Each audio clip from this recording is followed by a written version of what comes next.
खरीद से रिवाइज किया था घर जाके? कोई प्रॉब्लम आई हो तो बता दें। Any problem till now? Offer में कोई सवाल, कोई मसला? कुछ आपको सवाल भी करने के लिए दिए थे, वो किए?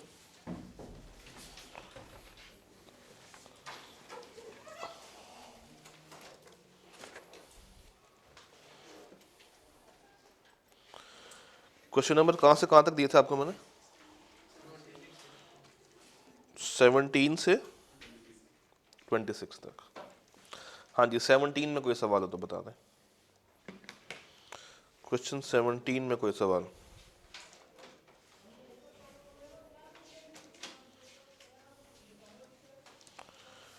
क्वेश्चन 17 ओके, अदील वाला। 17 में किसी को कोई प्रॉब्लम? 18 में, 19 में?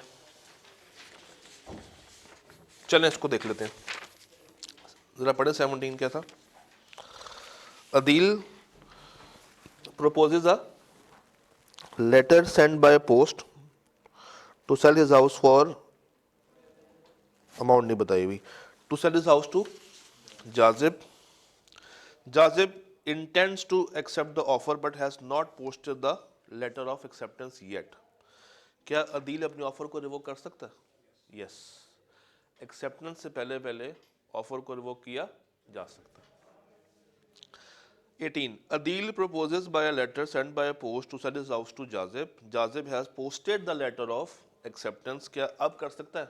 नहीं, क्योंकि जब उसने पोस्ट कर दिया तो दूसरी पार्टी बाउंड हो चुकी है, अब वो रिवोक नहीं कर सकता। जी 19, 20 और 21 में कोई सवाल? बल्कि 19, 20, 21, 22 में कोई सवाल?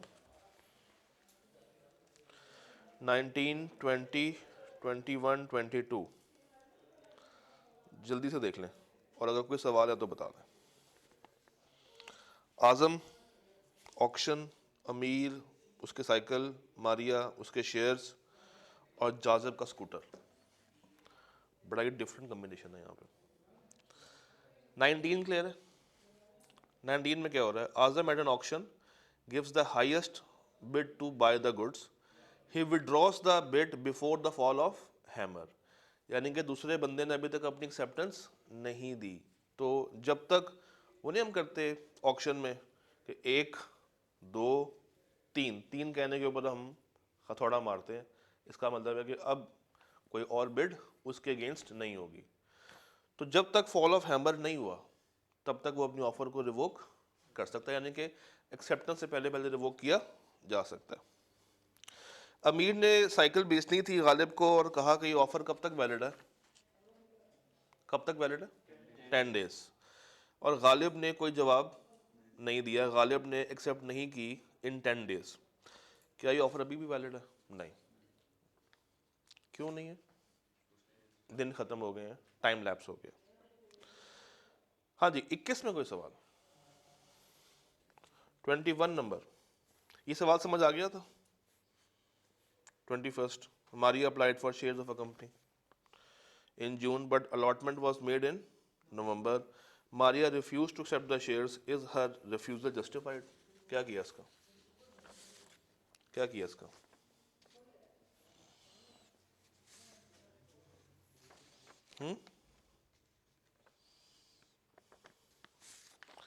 क्या किया है इसका? वो घर जाके कुछ किया भी था? मुझे लग नहीं रहा। अगर किया होता तो आप लोगों को 21वें सवाल में मसला आना था, और आप सारे खामोश बैठे हुए हैं। इसका मतलब है कि आपने नहीं किया। टाइम मैंने को टाइमर दिया था आपको लगाने का। टाइम से मुराद? अच्छा, इस सवाल की बात कर रहे हो? देखिए सवाल पढ़ें। Maria applied for shares of a company in June. June में मारिया ने अप्लाई किया कि मुझे शेयर्स चाहिए, मगर कंपनी ने शेयर्स को अलॉट कब किया?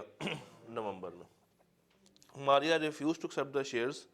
क्या उसकी रिफ्यूजल जस्टिफाइड है? क्योंकि उसको चाहिए कब थे?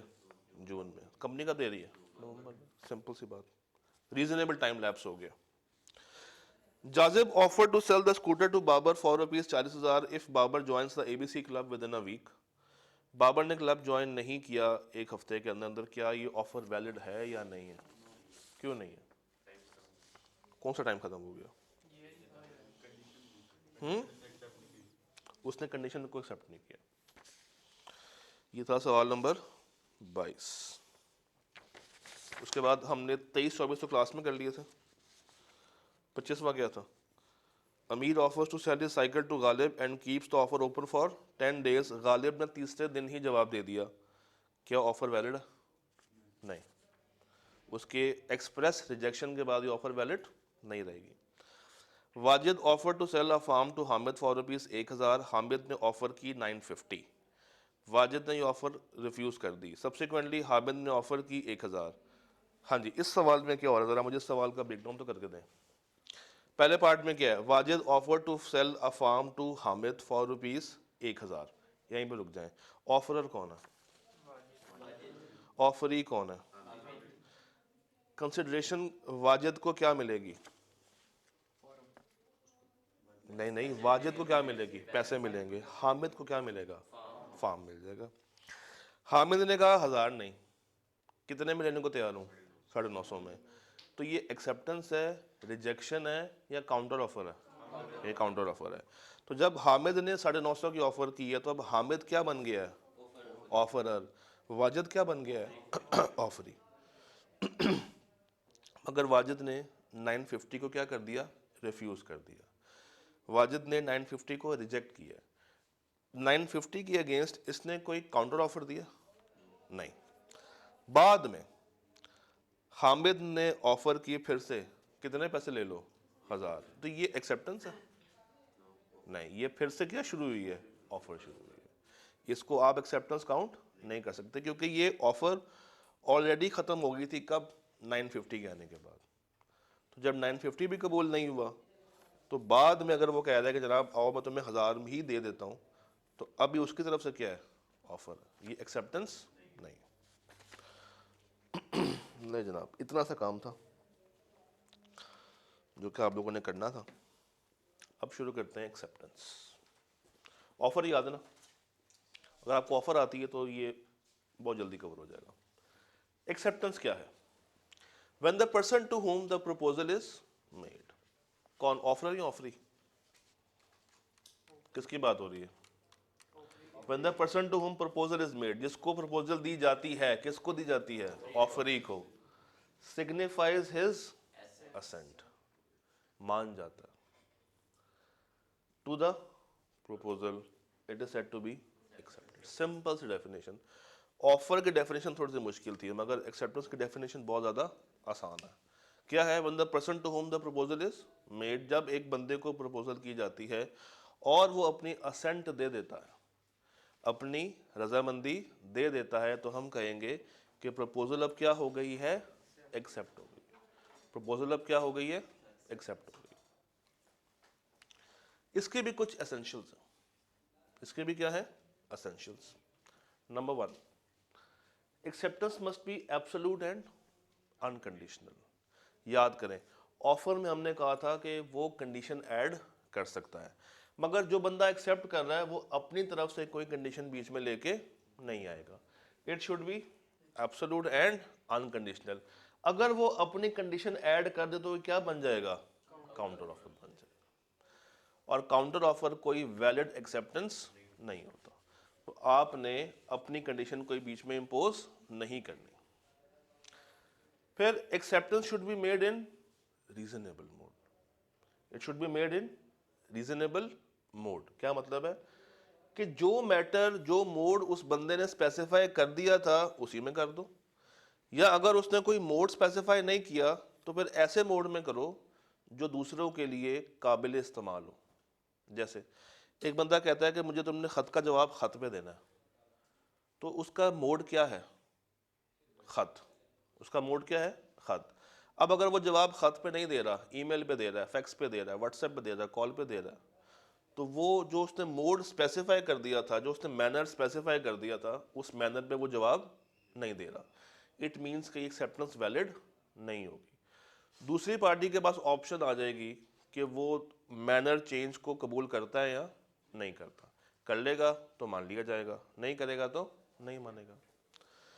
बट जहाँ पे कोई मोड स्पेसिफाई नहीं है, कोई मैनर स्पेसिफाई नहीं है, तो हमें किस तरीके से करनी चाहिए? In the usual manner. Usual manner से मुराद ये है वो तरीका जिस पे नॉर्मल बिजनेस उस तरीके का ऑपरेट करता है। भाई आजकल ज़्यादातर फैक्स चल रहा है या ईमेल चल रही है? तो अगर कोई मोड नहीं बताया हुआ, तो अगर हम फैक्स पे जवाब दे दें, आपको लगता है कि वो बंदा कभी फैक्स खोल कर देखेगा भी? नहीं। तो आजकल के दौर में रीजनेबल मोड क्या है? ईमेल। कोई भी अगर बिजनेस ट्रांजेक्शन हो तो रीजनेबल मोड क्या है? ईमेल। अगर एक्सेप्टेंस उस मैनर में या उस मोड में नहीं होती जो कि प्रिस्क्राइब किया था किसने? प्रपोजर ने ऑफर के अंदर। ऑफरर इंसिस्ट कर सकता है कि भाई जो तुम्हें मैंने मोड दिया था उसी मोड में मुझे जवाब चाहिए। ऑफरर इंसिस्ट कर सकता है कि मैंने तुम्हें कहा था मुझे जवाब किस में देना? खत में देना। तो मुझे किस में जवाब दे रहे हो? फैक्स में जवाब दे रहे हो। तो मैं तुम्हें इंसिस्ट कर रहा हूँ, मैं तुम्हें जोर दे रहा हूँ कि मुझे जवाब दो, मगर किस में दो? खत में दो। और अगर वो इंसिस्ट नहीं करता एक मुनासिब टाइम के अंदर अंदर, मुझे जवाब फैक्स में आ गया, मैंने उसको नहीं कहा कि यार तुम मुझे ईमेल का जवाब ईमेल में दो या ख़त में दो, मैंने फैक्स को अपने पास रख लिया संभाल के और मैंने उसको इंसिस्ट नहीं किया, then it is deemed that he has accepted the performance. तो मैं उसको इंसिस्ट कर भी सकता हूँ और नहीं भी कर सकता। अगर मैं इंसिस्ट करूँगा तो इसका मतलब ये है कि उसकी तरफ से चेंज किया हुआ मोड मैं कबूल नहीं कर रहा। और अगर उसने मोड चेंज किया है और मैंने कुछ भी नहीं कहा, तो इसका मतलब है कि मैंने उसकी तरफ से आई हुई एक्सेप्टेंस को कबूल कर लिया। एग्जाम्पल कर लेते हैं। मैंने आपको गाड़ी बेचनी है, तो मैंने आपसे कहा है कि सर गाड़ी मैं आपको बेचना चाहता हूँ, और चूंकि ये एक बिजनेस ट्रांजैक्शन है तो आपने मुझे हाँ या ना में जवाब देना है रिटर्न फॉर्म के अंदर in the form of email. ठीक है। आप जिस इलाके में बैठे थे उस इलाके में नेट नहीं था आ रहा, मगर जवाब आपने किस पे देना था? ईमेल पे। और ईमेल के लिए ज़रूरी क्या है? नेट। मगर नेट उस वक्त था नहीं। फर्ज करें आप अमेज़ॉन के जंगलों में थे, वहाँ पर नेट नहीं था आ रहा, और आपको मेरी ऑफ़र कबूल है। ठीक है, आप चाहते हैं कि आपने मेरे से गाड़ी बाय करनी है। आपने एक कागज़ पे अपना जवाब लिखा और उसको पोस्ट कर दिया कि मुझे आपकी ऑफ़र कबूल है, चूंकि यहाँ पर नेट नहीं आ रहा तो मैं आपको जवाब ईमेल की बजाय किस पे दे रहा हूँ? लेटर पे दे रहा हूँ। काइंडली मेरा जवाब अपने पास महफूज रखिएगा और मैं एग्री करता हूँ कि मैं आपसे आपकी गाड़ी परचेज कर लूँ। वो मेरे पास लेटर पहुँच गया। अब लेटर में अगर देखा जाए तो आपकी तरफ से एक्सेप्टेंस आई है कि रिजेक्शन आई है? एक्सेप्टेंस आ गई है। मगर जो मोड, जो मैनर, जो तरीका मैंने बताया था कि उस पर आई है? नहीं, आपने मोड चेंज कर दिया। अब मेरे पास एक ऑप्शन है कि मैं आपका चेंज किया हुआ मोड कबूल करूं या कबूल ना करूं। अगर मैं कबूल नहीं कर रहा तो मैं आपको क्या कर सकता हूं? इंसिस्ट। क्या कर सकता हूं? इंसिस्ट, जोर दे सकता हूं कि भाई जो मोड मैंने आपको बताया था आपने उसी मोड पे देनी थी, आपने अपनी तरफ से मोड चेंज नहीं करना था।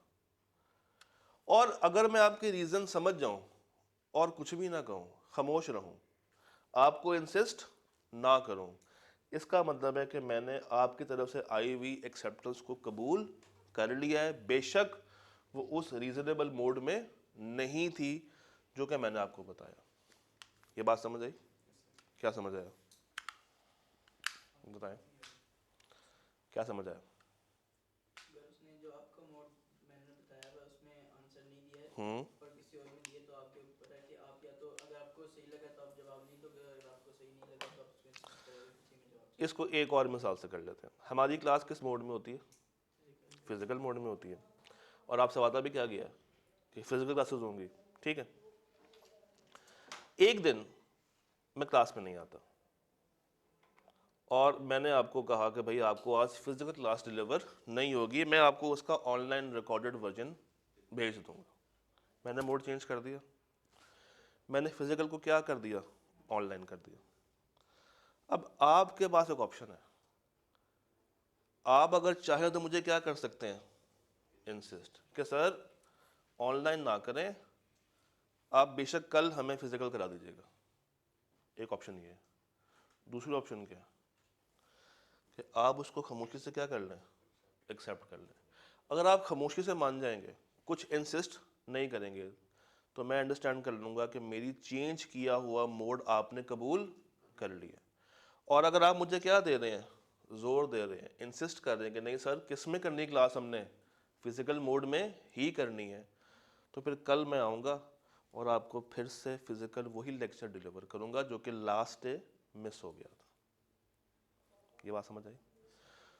तो मोड और मैनर अगर तो डिस्क्राइब किया हुआ है तो उसी मोड में करना चाहिए, और अगर डिस्क्राइब नहीं किया हुआ तो आप क्या कर सकते हैं, in the reasonable mode, in the reasonable mode. अगर डिस्क्राइब किया हुआ है और उस मोड पे नहीं आया तो आप इंसिस्ट कर भी सकते हैं और इंसिस्ट नहीं भी कर सकते। अगर इंसिस्ट करेंगे तो दूसरे बंदे को उसी मोड में वापस मूव करना पड़ेगा, और अगर आप उसको इंसिस्ट नहीं कर रहे तो इसका मतलब है कि आपने खामोशी के साथ उसकी चेंज किया हुआ मोड अपने पास कबूल कर लिया और आपको कोई एतराज़ नहीं। ये पॉइंट समझ आता है? पक्की बात है? आए जरा पेज पे।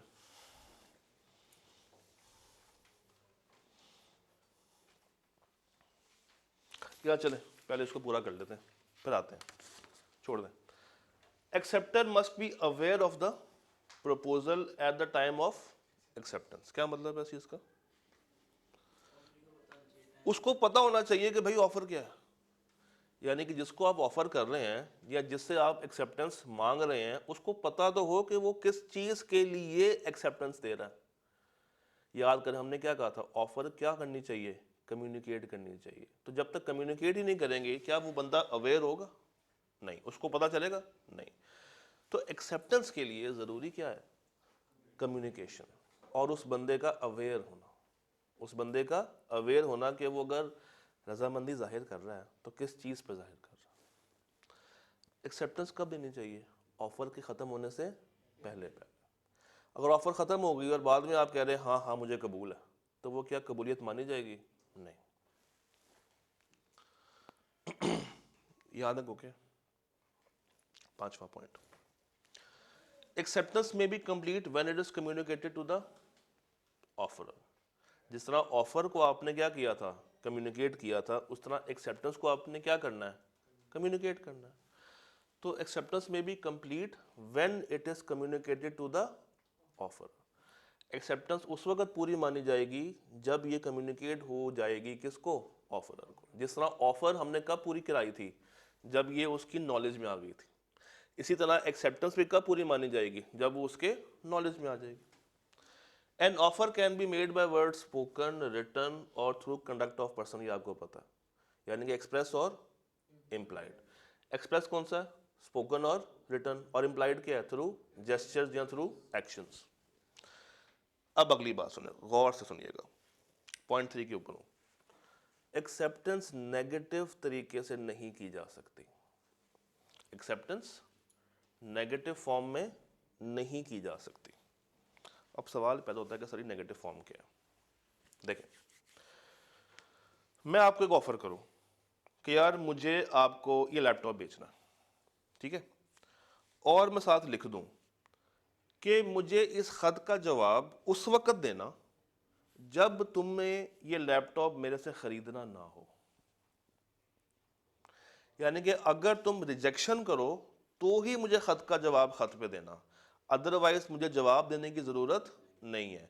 अगर तुम्हारी तरफ से जवाब ना आया तो मैं समझ जाऊंगा कि तुम ये लैपटॉप खरीदना मेरे से चाहते हो, तुमने मेरी ऑफर को कबूल कर लिया। This is called negative confirmation, कि आप सिर्फ उस वक्त जवाब मांग रहे हैं जब वो खरीदना नहीं चाहता, यानी कि जब वो रिजेक्शन करे तब ही जवाब देना। अगर तुम कबूल करते हो तो जवाब देने की ज़रूरत नहीं। लॉ कहता है कि इस तरह की एक्सेप्टेंस को मैं नहीं मानता। उसके मसले हैं। नंबर 1, हो सकता है कि मेरा ख़त उस तक पहुंचा ही ना हो, और जब मेरा ख़त उस तक पहुंचा ही नहीं ऑफर का तो वो मुझे जवाब देगा नहीं, तो मैं यहाँ पे क्या मान के खड़ा हूँ कि उसने एक्सेप्ट कर लिया। एक और मसला भी है, उसने एक्सेप्ट ना करना हो, उसने रिजेक्शन का ख़त भेज दिया, रास्ते में वो ख़त चोरी हो गया, मेरे तक पहुंचा ही नहीं, तो मैं क्या अज्यूम कर रहा हूँ कि एक्सेप्ट हो गया। तो लॉ कहता है कि नेगेटिव कंफर्मेशन की तरफ आपने नहीं जाना। Acceptance can not be made in negative confirmation. और नेगेटिव कंफर्मेशन क्या होती है कि अगर तुम एक्सेप्ट नहीं करते, अगर तुम एक्सेप्ट नहीं करते हो तब ही मुझे जवाब देना, अगर एक्सेप्ट करते हो तो जवाब देने की ज़रूरत नहीं है, अगर एक्सेप्ट करते हो तो जवाब देने की ज़रूरत नहीं है। Am I clear? यहाँ तक तीसरे पॉइंट तक कोई अगर मुश्किल बात लग रही हो तो पूछ लें। एक्सेप्टेंस की डेफिनेशन और एक्सेप्टेंस के 5 पॉइंट्स में से अभी तक कोई प्रॉब्लम है तो बताएं। ये 2 आखिरी पॉइंट्स को छोड़ के ऊपर तक कोई प्रॉब्लम, कोई परेशानी, कोई कंफ्यूजन है तो शेयर कर लें। चैप्टर हमारा तकरीबन एंड के करीब करीब खड़ा हो गया आके। कोई सवाल, कोई मसला, कोई परेशानी? क्लियर है?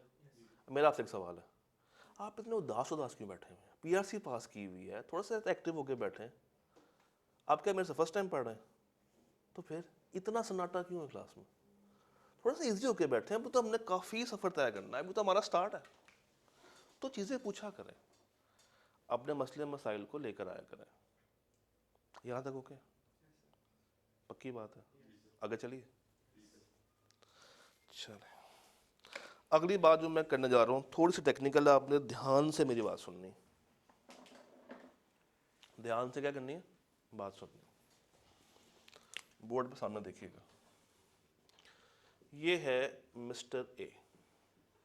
मिस्टर ए, मिस्टर ए रहते हैं पाकिस्तान में। मिस्टर ए के पास एक फैक्ट्री है और फैक्ट्री में लोहा बनता, ठीक है, आयरन बनता। इन्होंने एक ऑफर कराई मिस्टर बी को।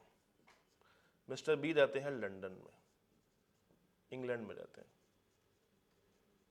और ये रहते हैं लाहौर में।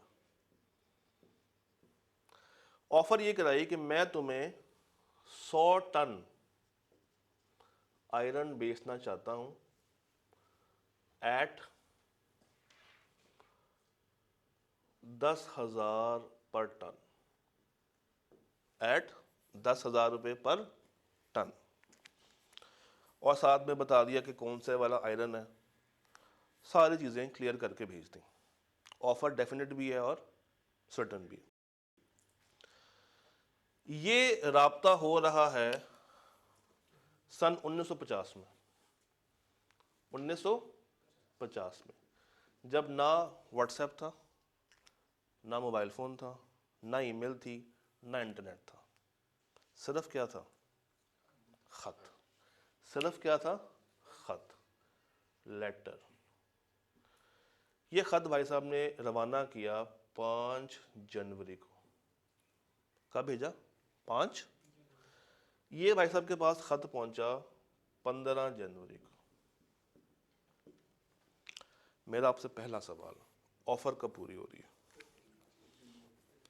5 को या 15 को? पक्की बात है? आखिरी फैसला?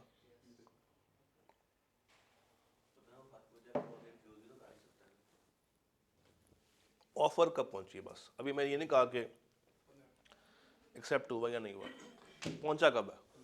15 का पहुंचा। यहाँ लिख लेते हैं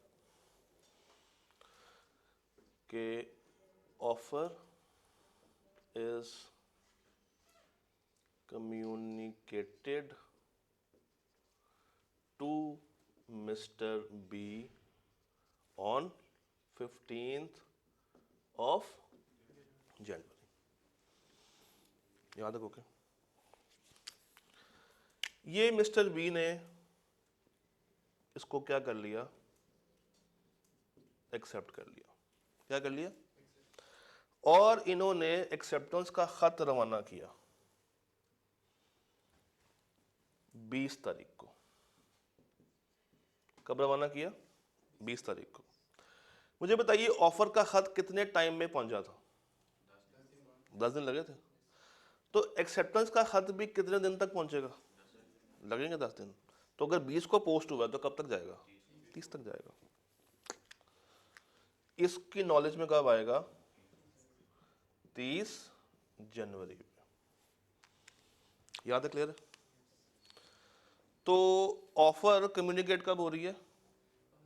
15 जनवरी को। सवाल पैदा होता है कि सर एक्सेप्टेंस की कम्युनिकेशन को हम कैसे डील करेंगे, क्योंकि ऑफर में जब ए ने ऑफर की थी, ए को कंफर्म था कि बी मान जाएगा? नहीं, कंफर्म नहीं था। तो हमने वहां पे तो एक डेट ली है। वो कौन सी ली है? जब वो खत उस तक पहुंच गया था। एक्सेप्टेंस का मसला ये है कि इसमें एक डेट नहीं आती। कितनी डेट्स आएंगी? 2। How many dates? 2। सवाल में देखते हैं। एक डेट कब है? जब वो खत रवाना कर रहा है। किस डेट को कर रहा है? और खत पहुंच कब रहा है? 30 जनवरी को। अब आपको पहले रूल बता देता हूँ। रूल क्या है? रूल ये है कि जिस टाइम पे एक्सेप्टर खत पोस्ट कर रहा है, ये रूल बता रहा हूँ, जिस टाइम पे एक्सेप्टर खत क्या कर रहा है? अपना पोस्ट कर रहा है। यानी कि इसने एक्सेप्टेंस दे दी हुई है, खत बना लिया हुआ है, ये जाके पोस्ट बॉक्स में डाल रहा है। कब डाल रहा है? 20 तारीख को। लॉ कहता है कि इस डेट पे हम एक्सेप्टेंस मान लेंगे किसकी नजर में? मिस्टर ए की नजर में। लॉ क्या कहता है? 20 जनवरी को हम कह देंगे कि मिस्टर ए की नजर में एक्सेप्टेंस पूरी हो चुकी है। मिस्टर ए की नजर में एक्सेप्टेंस कब पूरी हो रही है? जब मिस्टर बी लेटर पोस्ट कर रहा है। और किस डेट पे पोस्ट कर रहा है? 20th of January. 20th of. अभी मैं सिर्फ पहले रूल बता रहा हूँ, फिर इसकी लॉजिक बताता हूँ। तो यहां लिखते हैं acceptance is complete for offeror. इसका और नाम क्या होता है? प्रोपोजर। और नाम क्या होता है? प्रॉमिजर। और इसमें इसका नाम क्या है? Mister A on 20th of January. 20th of January. ठीक। अच्छा, अब ये खत कब पहुंचा इसके पास? इसको कब पता चला कि बी मान गया? 30 को। तो इस डेट पे कौन बाउंड हो जाएगा? Mister B. इस डेट पे एक्सेप्टेंस किसके अगेंस्ट पूरी हो रही है? मिस्टर बी के अगेंस्ट पूरी हो रही है। तो अब लिखते हैं acceptance is complete for offeree. यही है। और का नाम होता है प्रोमिजी। और का नाम होता है प्रोपोजी। और इसमें इसका नाम क्या है? Mister B. On which date? 30th of January. ठीक। तो अब जरा ये 4th लाइन पढ़े। कम्युनिकेशन इज कंप्लीट एज पर प्रोपोजर। हमारे बीच में प्रोपोजर कौन था? ए। कब पूरी मानी जाएगी? When it is put in the course of transmission. यानी कि जब उसने खत को रवाना कर दिया। और रवाना कब कर रहा है खत को? 20th जनवरी को। तो 20th जनवरी को जब मिस्टर बी ने खत रवाना किया तो कौन बाउंड हो गया? Mister A. और लास्ट लाइन पढ़े। Communication is complete as per the acceptor. कब? जब इसका खत उस तक पहुंच गया। जब इसका खत उस तक पहुंच गया। ये तो नॉर्मल सी बात है कि जब उसकी नॉलेज में आ जाए। तो ये कौन बाउंड हो जाएगा? Mister B. ए क्यों बाउंड किया? हमने ए को बाउंड क्यों किया 20 तारीख पे? सवाल तो ये है, वाई ए इज बाउंडेड? ताकि वो मुकर ना जाए, ताकि वो मुकर ना जाए। क्योंकि हमने याद करके पढ़ा था कि ए अपनी ऑफर को रिवोक कर सकता है एक्सेप्टेंस से पहले पहले। तो इसका क्या कसूर है? इसका क्या कसूर है कि ये 1000 टन या 10,000 टन सामान भी खरीद रहा है, इसने पैसे भी साइड पे कर दिए और वो बाद में मुकर जाए? तो सबसे पहले लॉ कहता है किसको बाउंड कर लो? ऑफरर को बाउंड कर लो। और किस डेट पे बाउंड कर लो? जिस डेट पे ये बंदा अपनी एक्सेप्टेंस का खत क्या कर रहा है? रवाना कर रहा है। when it is put into course of transmission, when it is put into course of transmission।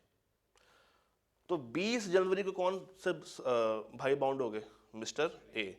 और नॉर्मल रूल के तहत जब उसकी नॉलेज में पहुंच गया 30 तारीख को, तो कौन बाउंड हुआ? Mister B.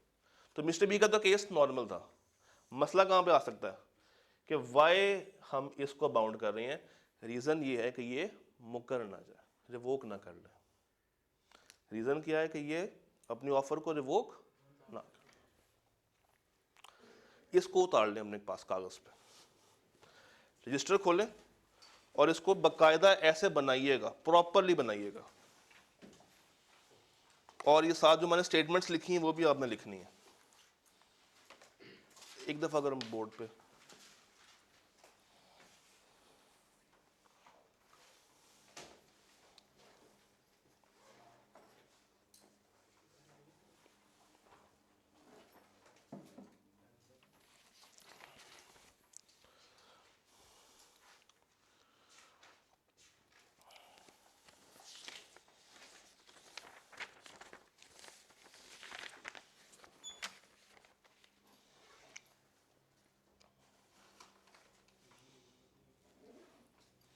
जब आपका हो जाए नोट मुझे बताइएगा, क्योंकि इसमें फिर मैंने एक नई वैरायटी भी ऐड करनी है।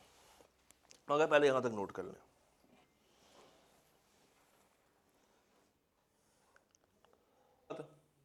आखिरी फैसला चलो।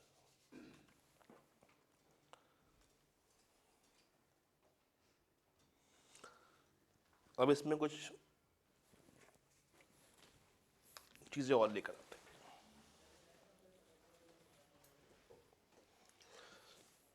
चैप्टर का नाम क्या था?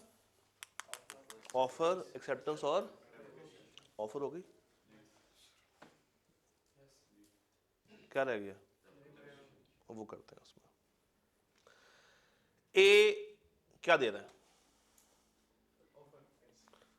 और ऑफर कब पूरी हो रही है? पूरी कब हो रही है? सवाल पहला आपसे ये है कि मिस्टर ए अपनी ऑफर किस डेट से पहले पहले रिवोक कर सकता है?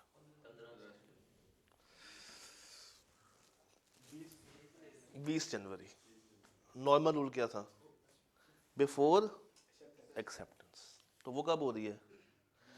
ए के नजदीक एक्सेप्टेंस कब हो रही थी? तो ए कब तक रिवोक कर सकता है? 20 जनवरी से। तो यहां लिख देता हूं, mister A can revoke his offer before 20th of January। इसीलिए हमने उसको पहले बाउंड किया था, हमने उसको पहले बाउंड कर लिया था। तो अगर वो 21 तारीख को खत भेजता है रेवोकेशन का, मान लिया जाएगा। 18 को भेजता है तो मान लिया जाएगा। मिस्टर बी अपनी एक्सेप्टेंस कब तक रिवोक कर सकता? Before 30th of January. तो mister B can revoke his acceptance before which date? 30th January। मेरे सामने देखें, a proposal may be revoked at any time before acceptance या बिफोर कम्युनिकेशन ऑफ एक्सेप्टेंस। तो कम्युनिकेट कब हो रही थी? 20 से। तो 20 से पहले पहले वो रिवोक कर सकता है। इसी तरह एक्सेप्टेंस कब तक रिवोक की जा सकती है? Before communication of its acceptance. वो कब हो रही थी? 30। वो कब हो रही थी? 30। यहाँ तक क्लियर है? पक्की बात? लॉक कर दिया जाए, लॉक कर दिया जाए। सदकल्लाहुल अज़ीम। अब आपने बस एक काम करके आना है, सवाल नंबर 27 से 42 तक करके आना है, 27 से 42। कल हम लोग इकट्ठे होकर करेंगे 2 के पास्ट पेपर्स, और जितने भी आपके मसले मसाइल होंगे उसको डील कर लेंगे। फिर हफ्ते को क्या होगा? Chapter number, welcome to the club. अब आप बड़े हो गए और इस हफ्ते को सिर्फ टेस्टों का क्लास नहीं होगी, ठीक? तो ये आपने पढ़ा, और अब आपने क्या करके आना है, 27 नंबर सवाल से लेके सवाल नंबर 42 तक, और जितने भी मसले मसाइल हैं इस चैप्टर को लेके, जितने भी प्रॉब्लम्स हैं, कल उनको एक कागज़ पे लिख कर लेकर आइएगा, ताकि पास पेपर स्टार्ट करने से पहले आपके सारे मसले मसाइल भी हल कर लिए जाएं। डन? अल्लाह हाफिज़। सर